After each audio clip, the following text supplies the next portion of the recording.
What's up, guys? Welcome to Daily Dose of Reddit. This is your host that would like for you to make some noise or holla for Assassin's Creed Valhalla because it's a really good game.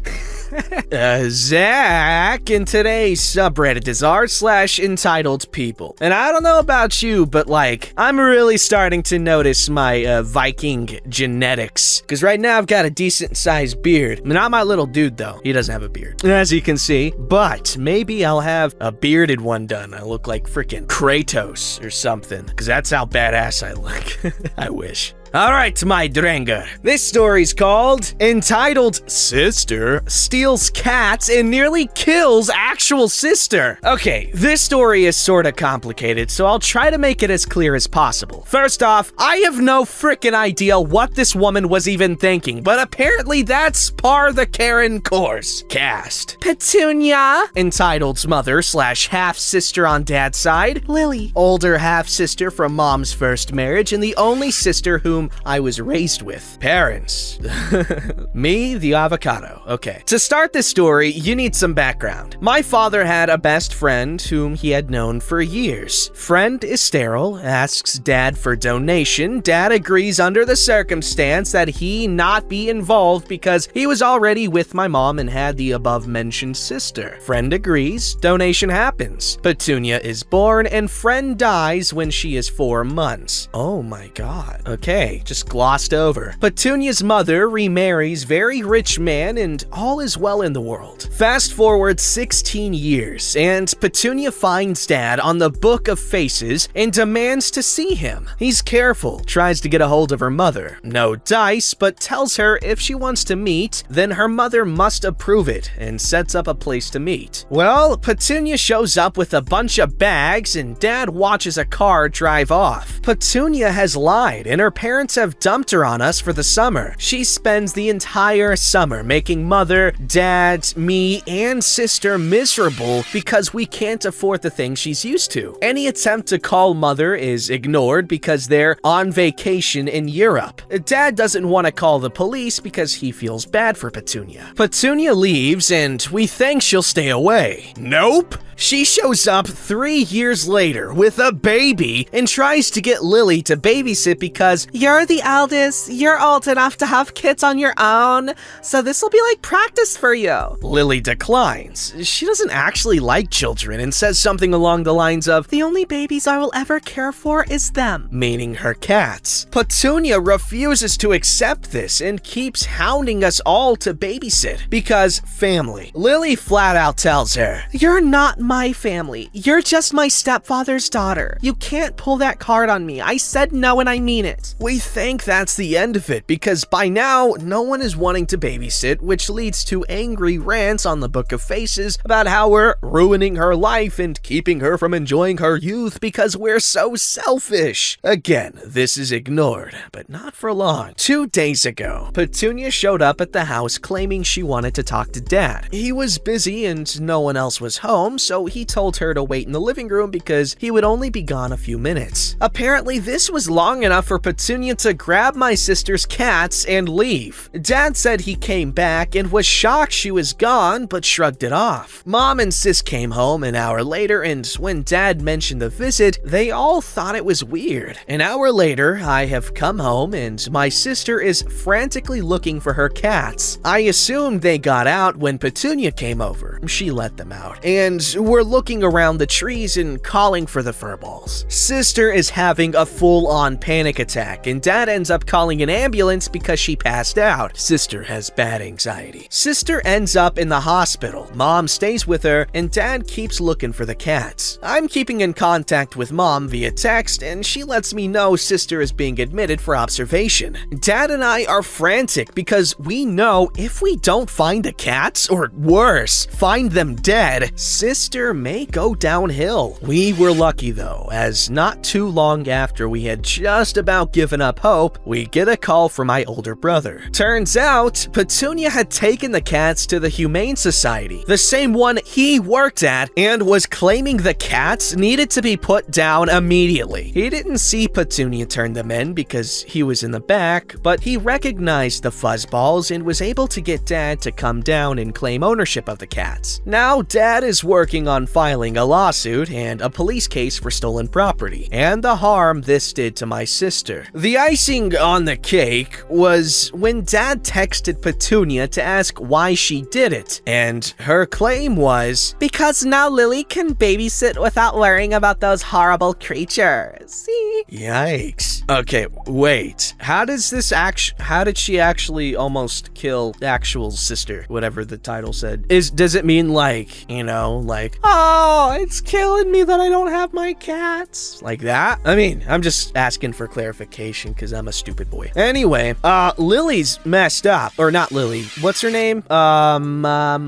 Petunia's messed up. Aunt Petunia from, Harry Potter was also messed up, if I recall correctly, which I probably don't, but hey, references. Alright, this story's called Update! Entitled Sister Steals Cats and Nearly Kills Actual Sister. Okay, I will be updating as more happens, but seeing as so many were asking for an update, I figured I've left you all in limbo long enough to have something worth posting. 1. Sister is back home. Yay! The doctors had to run a crap load of tests, including stress tests, blood tests, and ECGs, etc., and told my parents that the stress caused something called broken heart syndrome. Yeah. Which my sister is on medication for now and while in the hospital, and will be monitored every so often to make sure it doesn't happen again. Dad asked if this could have killed her, and the doctor basically said it was very close to a heart attack, which is scary in and of itself. There's the answer. 2. Petunia has been arrested! Dad filed a report stating everything that she had done. And while this is super satisfying, it gets better! They put a warrant out for her arrest because of the theft, but also because she was apparently on probation for a DUI. And guess what, people? She had a ticket to Italy in her bag, leading the officers to safely assume she was trying to flee the country, also against her probation. Not only that,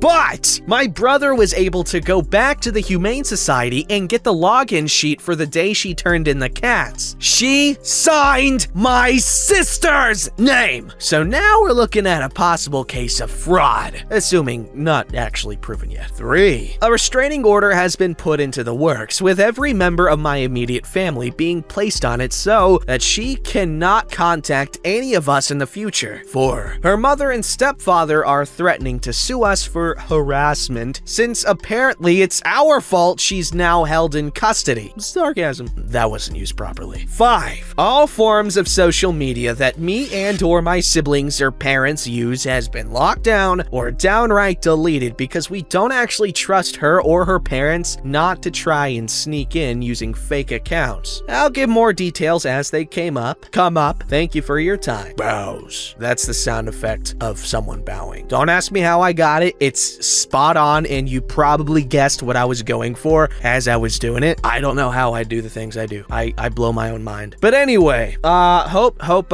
Lily feels better. Hope Petunia gets better, freaking mentally and just like morally and ethically. You get what I'm saying. And I gotta watch some more Elder Scrolls lore videos. Guys, Camelworks, Avardi, Epic Nate, and Fudge Muppets. Fudge Muppet or Fudge Muppets? I don't know. I watch their channels way too often, man. And I'm not complaining. Good content if you like the Elder Scrolls, which everyone probably does. Ever. Alright, this story's called Entitled Student Gets Upset When She Doesn't Get First Place in the Online Jeopardy game in Class. This just happened today and it pisses me off. So, one of my online university classes was using an online app to do a fun Jeopardy activity-like quiz to test our knowledge before our upcoming test. The professor told us that he thought it would be a fun way for us to match up against each other in groups of 5 or 4. We had an uneven number of classmates. It was supposed to be tournament style, where the winner of each section would move up to join the one-up with 4 or 5 other winners of sets with equal ranking, and it continued until there were 5 of us left. The system was based on being able to press on the button first and answer the question within 30 seconds by selecting the correct answer out of the choices, and each choice was worth a certain number of points. If we were correct, then we'd get the number of points for that question, and if we got it wrong, then we'd lose that number of points. At the end of the round, the one with the most points would move on. We had to turn our cameras on, of course, to prove we weren't cheating. Of course, some of us had some crazy bedhead. Moving on, so I ended up being in the finals. Not to brag, but the subject was something I'm pursuing, so I knew a lot of stuff inside out. I wasn't the only one, of course, so it was quite the rush. When done, we waited for the results to be determined and see who the winner was and how we ranked overall. There was this one girl, let's call her Lee, was openly bragging about her skills and knowledge, how she spent all her free time studying and she would come out on top of the class and yada yada yada. Another student told her to be quiet, and thankfully she huffed and shut up. Professor came back, he shared his screen and the winners, as well as everyone's overall ranking. I was pretty happy to see I got second place. Yeah, I didn't get first, but I had gotten into the top 5, and that I was fine with. I even congratulated the winner, who I'll call Barry. Barry's a pretty chill dude in class, and I even worked with him on another assignment in another class. We were even friends. Of course, that was all in person. Harder to remain in contact when you're in different cities too. And that's when Lee started freaking out. Apparently, she couldn't handle getting third place. The professor tried to calm her down, but Lee started screaming at him that the results were skewed, that she was the best, blah blah blah. It was annoying. Another student tried to cut in and tell her to shut up, but the girl went berserk. She started claiming that Barry and I had cheated. Newsflash, we hadn't, and that we should be disqualified, etc. It was crazy. She then jumped out of her chair and started freaking throwing stuff in her room. She lost her crap, screaming and shouting, and then her feed cut out. The professor had kicked her out of class. He said that Lee was disqualified and that the person in 4th place was now in 3rd. He then said that if anyone had an issue with their standing, they were free to leave the session, with the penalty of losing participation points, of course. Needless to say, the rest of class went well. No one else threw a fuss over their standing, and the craziest thing? The only prizes the top 5 players got were gift cards to the university bookstore, the lowest being a $10 one for 5th place, and the highest being $30 for 1st place. Lee was literally freaking out over getting a $20 gift card instead of a $30 one, or that she didn't get 1st place. Either way, she was a real entitled brat about it. Hey man, I understand where Lee's coming from. Like, if there's a winning position, I want it, and I will not stop until I get it. I don't care how many judges' faces need to be bashed in, how many contestants' fingers need to be chopped off, how many cows need to be made into Shipley's bold collages. Yeah, I don't care. I will win. Lee, you're number 1 to me. Alright, this story's called Kelly Stories. Funerals aren't fun. Mom, let me start this one with a disclaimer. Funerals are truly sad. I've had a lot of fudge to deal with, incorrect use of fudge, and have gotten through everything. This chapter will talk about our mom's funeral. Brother, dad, and grandma will be in upcoming posts. Kelly finds a way of making herself the most in any situation. She is the most sad about X's passing. She was X's favorite person and they loved her most. Everyone look at Kelly. How will she handle life without X? You get it. Our mom was diagnosed with cancer in the spring and had passed in early December.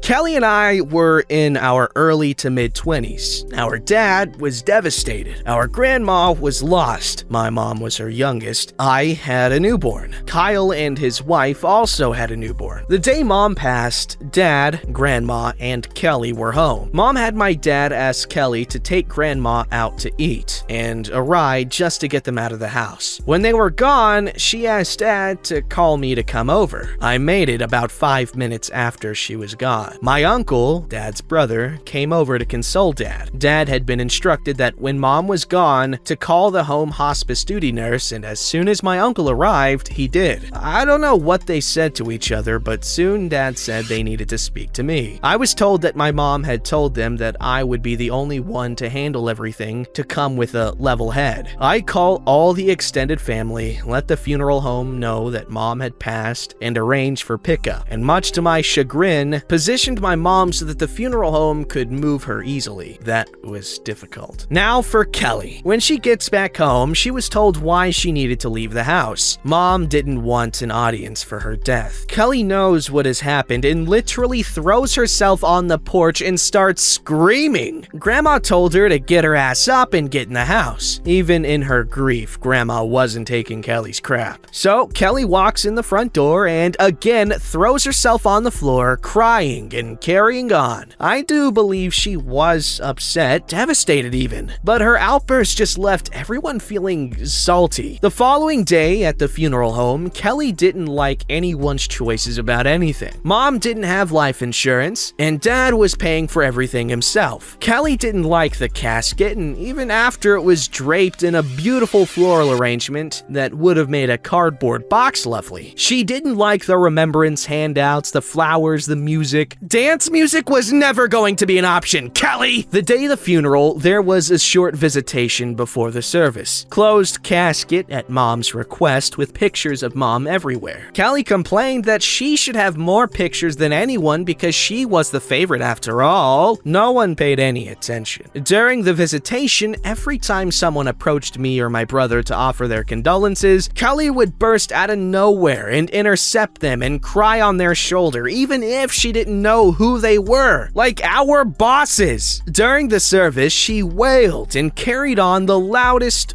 best mourner ever award. The aftermath, Kelly wrote not one single thank you note. When she found out that family and friends had left donations, she wanted her share. Kelly, heart so smelly, frickin' wants someone to rub her belly because she's a B-word. Alright, this story's called Entitled Ass. You don't even live here! I live in an 8-unit apartment building with a carport in the back, 2 spots per unit. The driveway to access parking is, let's say, 50 feet long and single vehicle wide. The general rule is, whoever enters the driveway first wins, and the other vehicle backs up to let first car either park or leave. Simple, easy peasy, and never an issue, as the driveway is a straight shot and you can see from either end if another vehicle is approaching. I come home the other day, am 40 feet down the driveway, and a non-resident pulls out from the parking area, can see me, continues to fully pull into the driveway, and blocks me from the parking area. Entitled Ass then motions for me to back up.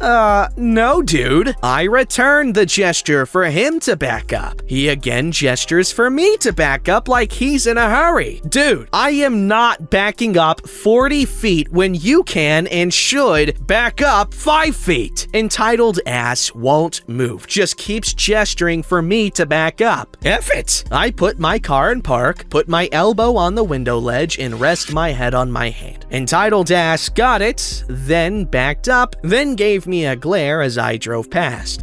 You don't even live here and have no business parking in resident-only parking. I just laughed. That sounds like hell, and a recipe for rotten eggs in your car in the morning when you go to check it out. Don't forget to like, subscribe, and hit that bell to never miss an episode.